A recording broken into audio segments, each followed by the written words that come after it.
요즘 베트남에서 영웅으로 대접받는 사람이 누군지 아시죠? 박항서 감독입니다.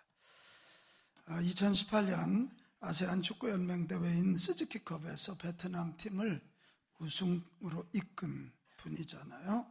아시아 기자협회에서 올해의 아시아인으로 뽑히기도 했고, 베트남 총리가 얼마나 고마운지 우리 박 감독의 정신을 베트남의 정신으로 해야 된다, 이렇게 얘기할 정도로 큰 찬사를 받고 있습니다. 베트남에서는 박항서 감독 때문에 한국 제품이 그렇게 잘 팔린다는 거 아닙니까? 그래서 우리나라에서도 정부에서 또 훈장을 주는 그런 거예요. 그래 제가 이 박항서 감독을, 이분이 도대체 어떤 리더십일까 하고 봤어요. 뭐 머리가 많은 것도 아니잖아요, 그분이. 그랬더니 그 비밀이, 이분이 기도 열심히 하는 분이더라고요. 부인이 기도 많이 하는 권사님인데, 이분이 가장 좋아하는 성경이 쉬지 말고 기도하라, 그거예요. 자기는 기도할 때마다 하나님이 주시는 격려를 받는데요. 항서야 힘내라, 내가 너와 함께해, 너는 승리할 거야, 이런 격려를 받는다는 거예요. 그러니까 기도하는 게 좋을까요, 나쁠까요? 얼마나 좋겠어요. 그래서 항상 경기하기 전에 기도하고 중보하는 이들한테 기도 부탁을 하는 거예요. 이제 주님께 격려받으니까 이 박항서 감독도 항상 선수들을 이끌어갈 때 그의 리더십이 격려의 리더십이에요. 무슨 리더십? 격려. 지난 2월 달에 베트남 팀이 다른 팀에게 져서 아쉬워할 때 이 박 감독이 가서 한 한마디가 회자가 되고 있잖아요. 당당히 고개를 들어라. 한 번 졌다고 끝나는 거 아니다. 당당하게 고개를 들어라. 이 외치면서 선수들을 독려하니까 선수들이 힘이 나서 싸워서 이번에는 우승까지 하게 됐다는 거예요. 여러분, 맞아요. 사람이 살아가는데요, 정말 필요한 것이 있는데 격려인 줄로 믿습니다. 이 격려예요, 격려. 이 격려에는 놀라운 효력이 있는데요, 사람이 격려를 받으면 마음속의 외로움과 상처가 치유돼요. 자꾸 가르친다고 치유되는 게 아니라 격려받을 때, 또 격려를 받으면 다양한 상황에서 도전하는 용기를 갖게 돼요. 격려란 말 자체가 엔커리지먼이에요. 속에다 용기를 집어넣는 게 격려. 또 격려를 받으면 긍정적인 자아개념과 자신감을 얻어서 자존감이 높여져서 내가 나를 귀하게 여기니까 누가 나를 뭐라 그러겠어. 또 격려를 받을 때 긍정적인 삶을 살아가는 성인으로 성장하게 되고요, 격려받을 때 상대방을 신뢰하며 타인과 협력하여 문제를 해결하는 능력이 키워지는 거예요. 대인관계가 좋아지는 거예요. 여러분, 세상살이에 성공한 자는 격려를 많이 받은 자고, 세상살이에 실패한 자는 격려를 받지 못한 자라, 이렇게 얘기해도 틀림이 없어요. 그 누구도 격려가 필요 없는 사람은 없어요. 부자들에게도 격려가 필요하고 가난한 자에게도 격려가 필요해요. 여기 있는 여러분의 담임 목사에게도 격려가 필요하고 여러분에게도 격려가 필요한 거예요. 격려가 필요 없는 자는 아무도 없어요. 내 주변 사람들은 다 격려받아야 할 짜임을 알고, 이 연말에 나도 격려받지만 이 예배를 통해서 하늘의 격려를 받고, 여러분 이 격려 가지고 내 식구부터 내 직장 동료부터 내 이웃들에게 격려를 실천합시다. 그러면 내가 사는 곳이 천국이 된다, 이것입니다. 연말이 되면 사람이 얼마나 심란해요. 뒤돌아보면 내가 실수하고 아팠던 추억들이 더 많기 때문에 그래요.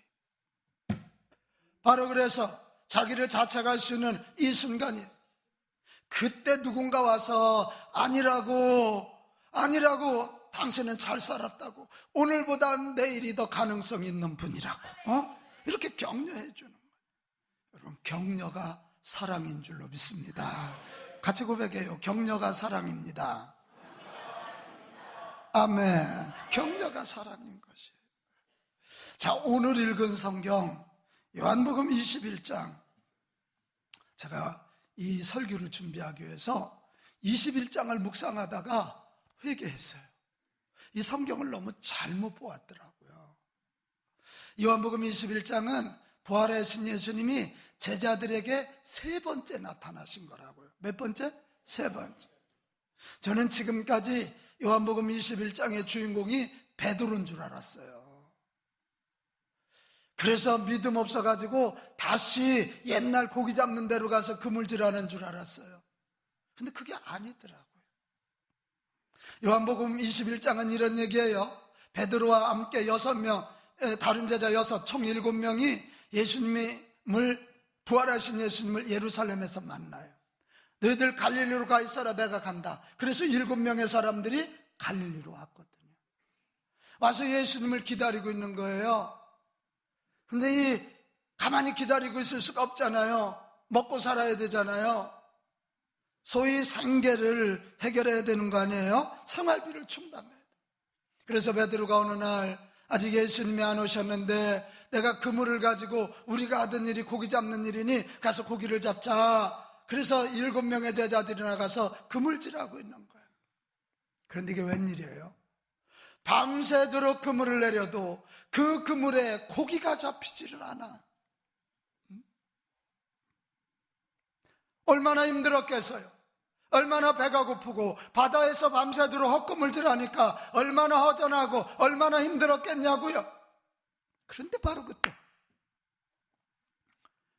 누군가 나타나서 너희들의 그물을 배 오른편에 던져라. 어디에 던져라? 오른편에 던져라. 오른편에 던져라. 그래서 그들이 순종하고 배 오른편에 그물을 내렸더니 이게 웬일이에요? 큰 물고기, 우리 충청도 말로는 작은 고기를 잔챙이라 그래요. 잔챙이가 아니라 큰 물고기가 자그마치 153마리가 잡히게 되었다 이거예요. 그런데 그때 사도 요한이 그 얘기를 하신 분이 예수님이시다 소리를 지르는 거예요. 베드로가 정신을 차리고 보니까 부활하신 예수님이 바닷가에 서 계시니까 외투를 입고 예수님이 계신 그 옷을 향해서 물속으로 들어가요. 그때 다른 제자들이 배를 끌고 육지에 와보니까 이게 웬일이에요?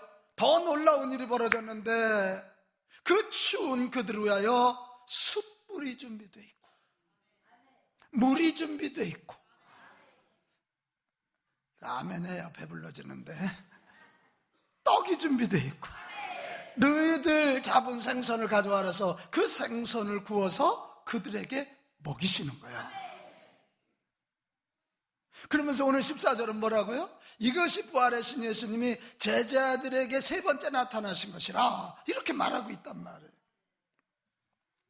근데 오늘 이 사건을 계기로 제자들이 일어납니다.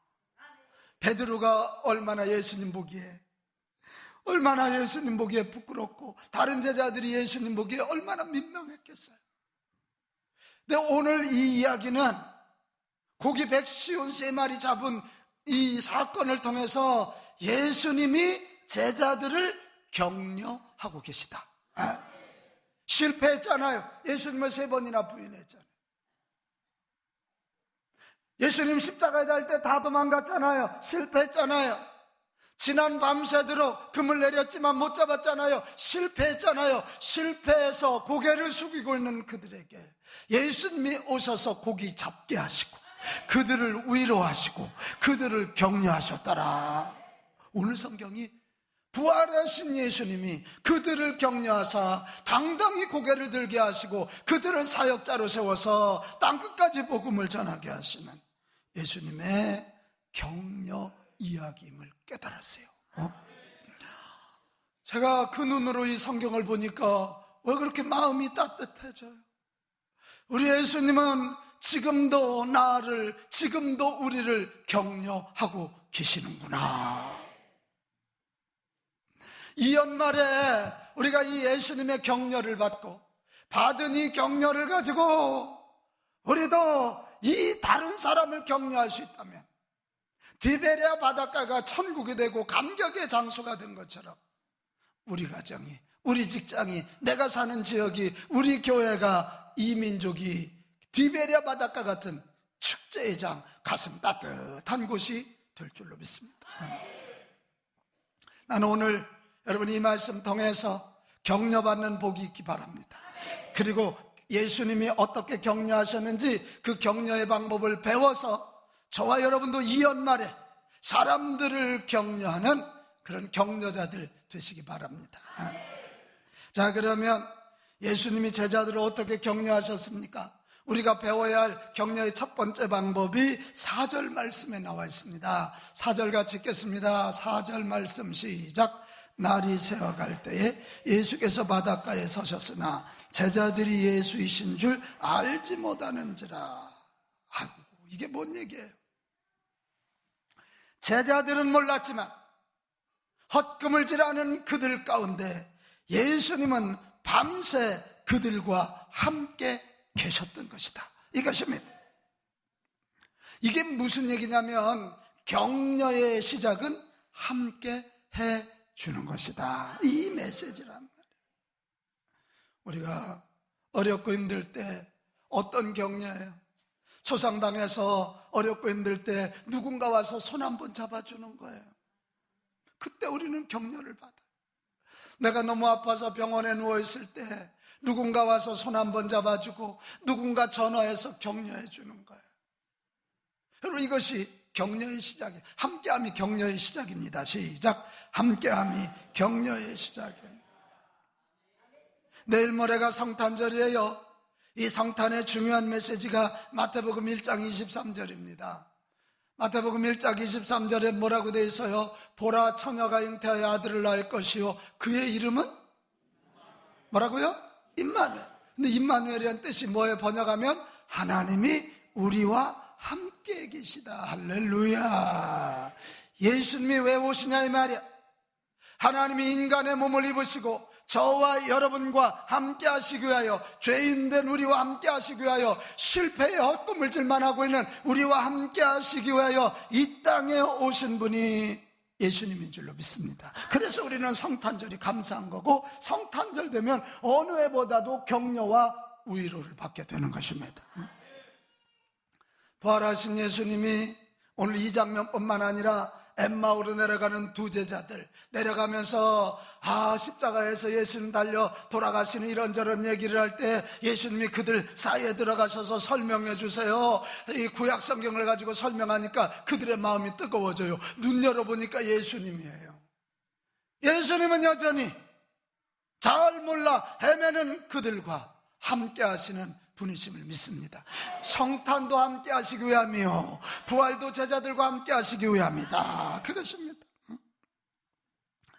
여러분, 격려의 삶을 살기 원하거든 함께함의 비밀을 아시기를 바랍니다. 먼저 늘 우리와 함께 하시는 주님을 믿으십시오. 주님은 우리가 힘들고 어렵고 외로울 때도 떠나지 아니하시고 함께 하시고, 그리고 오셔서 우리를 꼭 안아주시고 우리의 눈물을 닦아주시고 우리의 하소연을 다 들어주신다.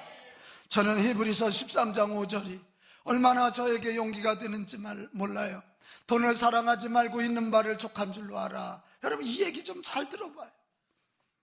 우리 자꾸 돈 사랑해서요, 가지고 있으면서도 부족하다고 짜증내고 불평해. 있는 것을 독한 줄로 알고 하나님이 친히 말씀하시기를 내가 결코 너희를 버리지 아니하고 너희를 뭐하지 아니하리라? 떠나지 아니하라. 아멘. 전능하신 하나님이 나를 버리지도 아니하시고 나를 떠나지도 아니하신다. 나와 영원토록 함께 하신다. 제자들은 몰랐지만 주님이 함께 하신 것처럼 우리 하나님이 우리 이시연 집사님과 함께 영원히 버리지 않고 떠나지 않고 함께 하리라. 우리 옆 사람한테 알려줘요. 주님이 당신과 함께 계세요. 그리고 정신 못 차리는 사람은 뒤에다 이렇게 붙여요. 정신 차려 이 사람아. 자, 그 말은 하지 말고 옆 사람한테 알려줘요. 주님이 당신과 함께 하십니다.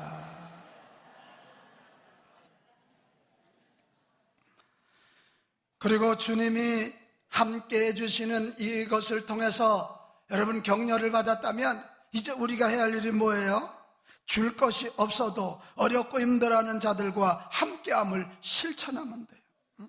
그럴 때 내 이웃은 나를 통하여 격려를 받고 일어날 새 힘을 얻게 되는 것입니다. 여러분, 여기서 이웃이라 그러니까 자꾸 이런 얘기하면 저 뭐 경로당, 노인정, 양로원, 병원만 생각하지 말아요. 우리가 함께 해야 할 가장 가까운 사람은 내 아내이고 내 남편이고, 왜 이렇게 아멘을 안 한대 이게? 할렐루야. 가까이 있으면서 외로울 때가 더 힘든 거예요. 오늘 여러분이 이 말을 듣는다면 여러분 남편에게 함께하여 주고, 여러분 아내에게 함께하여 주고, 부모님과 함께하여 주고, 자녀와 함께해 주기를 바랍니다. 함께하는 거예요. 가까이 있는 내 직장 동료들에게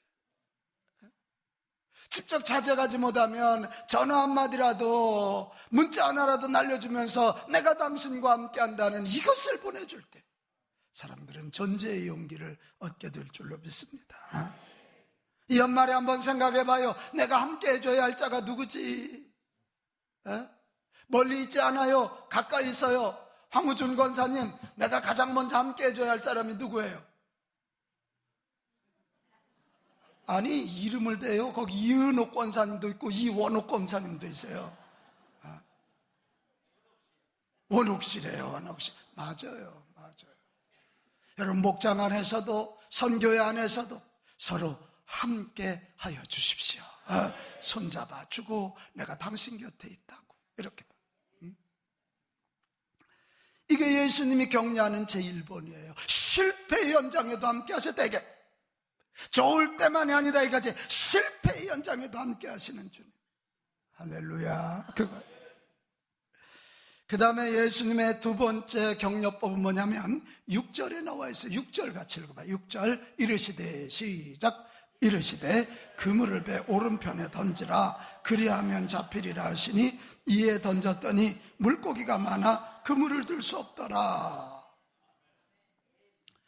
그 고기 못 잡은 그들에게 와서 배 오른편에 그물을 던지라 그랬더니 이 제자들이 순종하고 배 오른편에 그물을 진짜로 던졌어요. 그랬더니 큰 물고기 153마리가 잡혔어요. 자, 이제 여기서 질문이에요.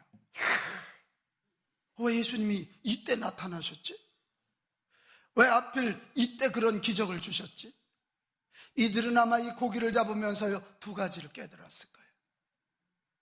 누가복음 5장에 보면 예수님이 베드로를 부를 때 너는 고기 낚는 어부가 아니라 사람을 낚는 어부가 되리라. 지금 이 사건을 경험하면서 이 베드로와 다른 제자들이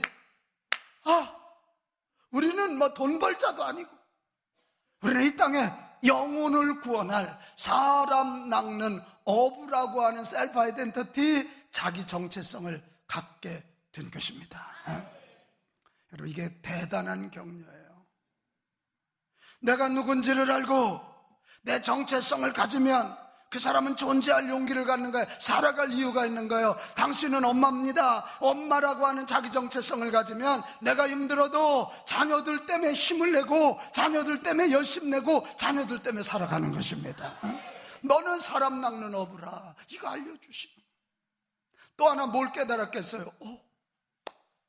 이 제자들이 하나님이 나를 보낸 것처럼 나도 너희를 세상에 보내노라 그렇게 말씀했는데 얼마나 두려웠겠어요. 예수님 없이 자기들이 예수님을 대신해서 하나님 나라 전해야 된다. 그런데 오늘 예수님이 이 사건을 통해서 보여주시는 게 뭐냐면, 너희가 말씀에 순종하면 열매는 내가 맺게 하리라, 이거예요.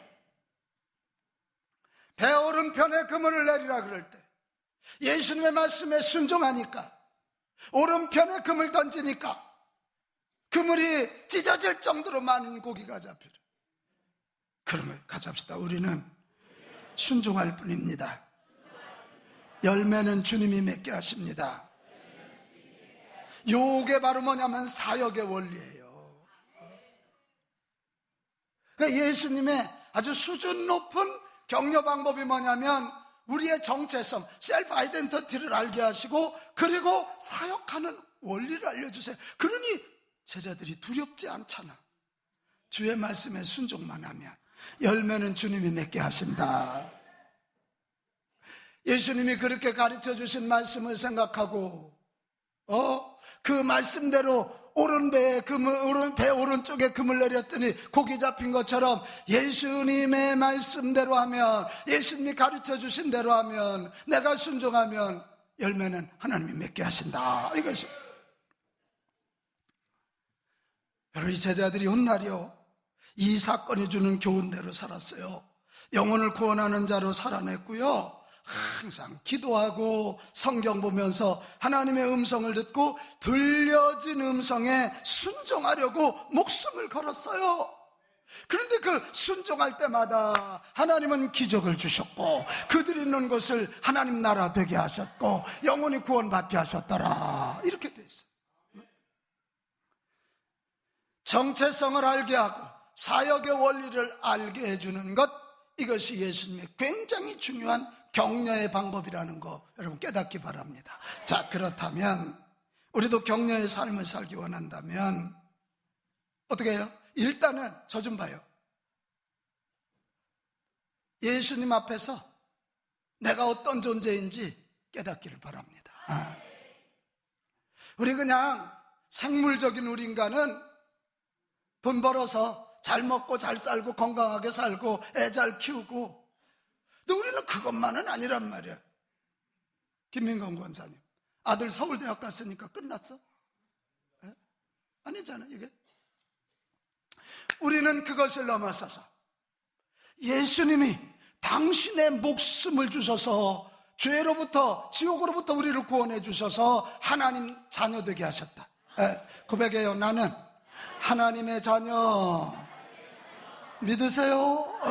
하나님의 자녀라면 하나님의 영광을 위하여 살아야 되고, 하나님의 자녀라면 하나님이 기뻐하시는 일에 살아야 돼.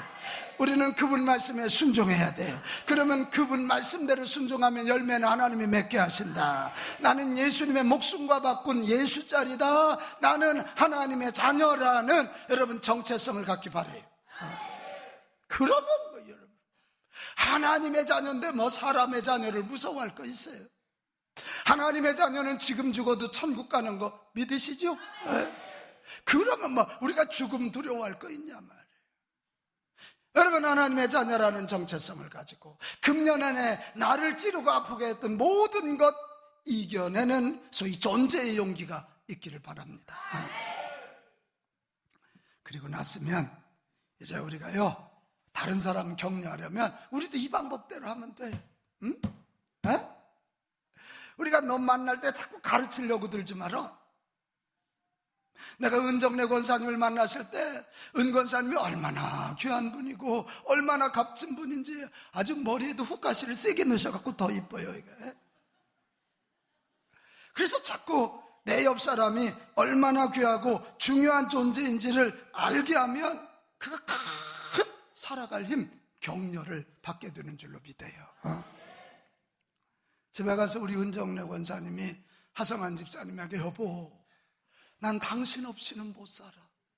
당신이 우리 집의 기둥이야. 그 한마디 하면 하집사님 가서 막 돈을 부자게 벌어와. 근데 거꾸로 에휴, 남자가 돼가지고 쪼줄이야, 뭐 이런 식으로 얘기하면 안 되는 거거든요. 자, 우리 훈련하겠어요. 옆 사람한테 당신이 우리 교회에서 가장, 이 가장을 잘해야 돼. 당신이 우리 교회에서 가장 귀한 분입니다. 시작. 당신이 우리 교회에서 가장 귀한 분입니다. 우리 양일모 권사님은 아무도 안 쳐다봐주네. 아유, 불쌍해라. 자, 우리 양 권사님 때문에 한 번 더 하겠어요. 앞뒤 바꿔가지고 진심으로 얘기. 여기 한 분 한 분이 정말 우리 교회에서 귀한 분 맞죠? 다 귀한 분. 오늘 처음 온 분들도 너무 귀해. 너무 귀해. 우리 미스터 나도 너무 귀한 사람이야. 자, 다시 한번 합시다. 당신이 우리 교회에서 가장 귀한 분입니다. 시작.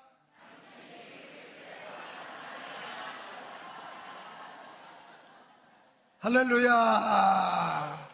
그리고 그 귀한 것을 알게 해줬다면 그 다음에는 요게 이제 조금 어려운데, 하나님 말씀대로 살면, 하나님 말씀에 순종하면 하나님이 채우시는 원리를 가르치시기 바랍니다.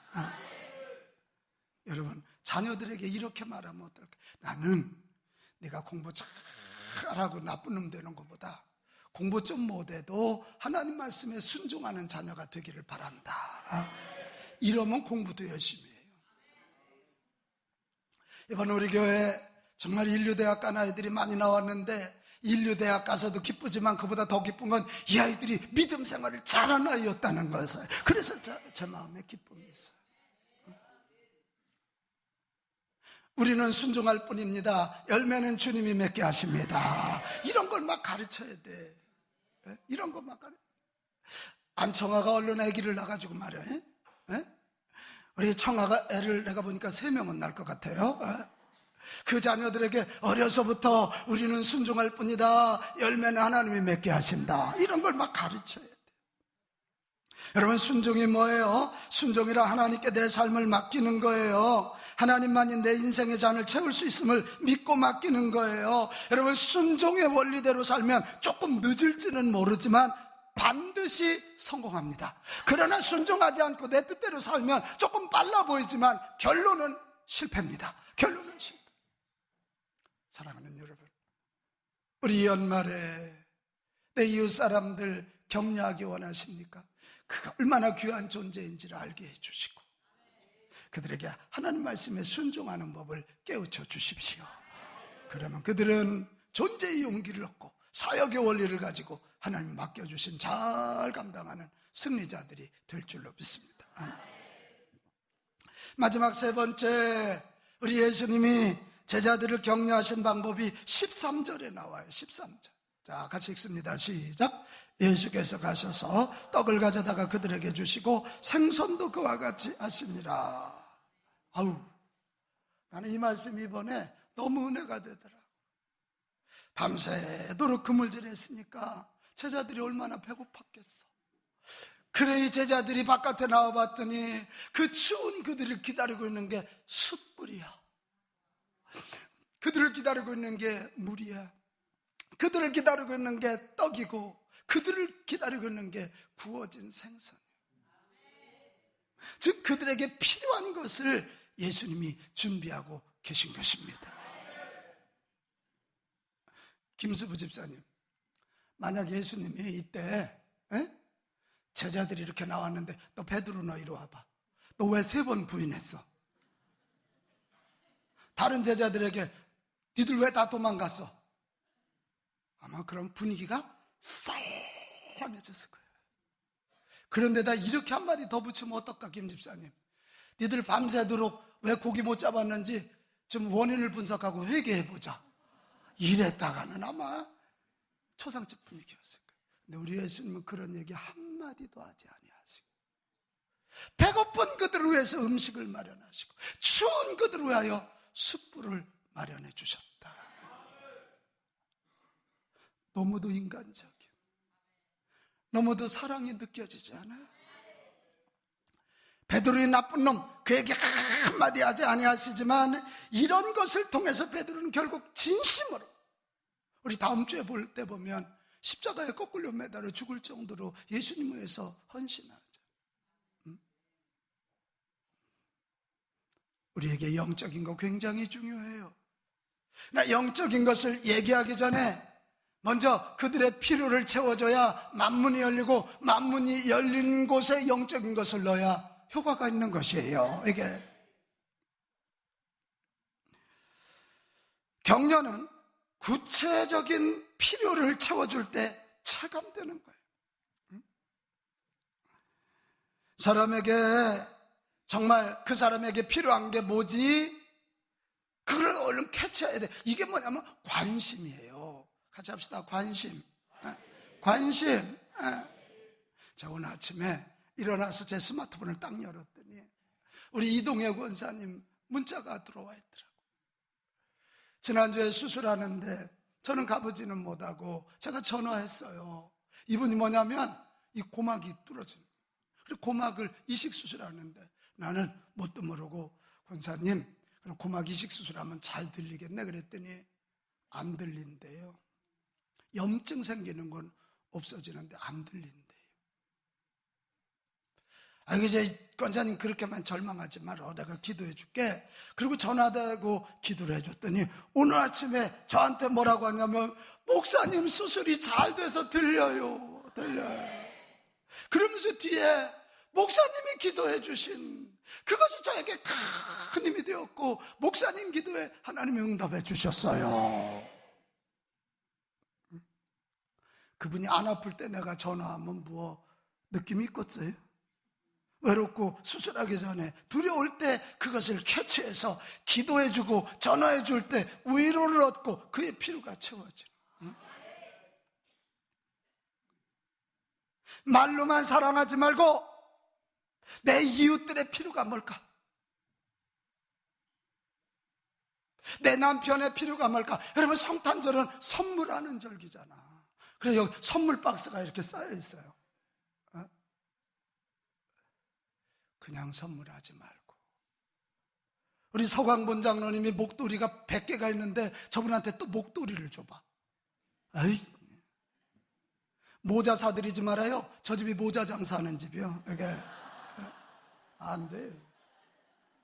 저분에게 필요한 것이 뭔지 그걸 캐치하는 거. 여러분 이것이 관심이고 관심이 사랑입니다. 그럴 때 사람은 격려를 받는 거예요.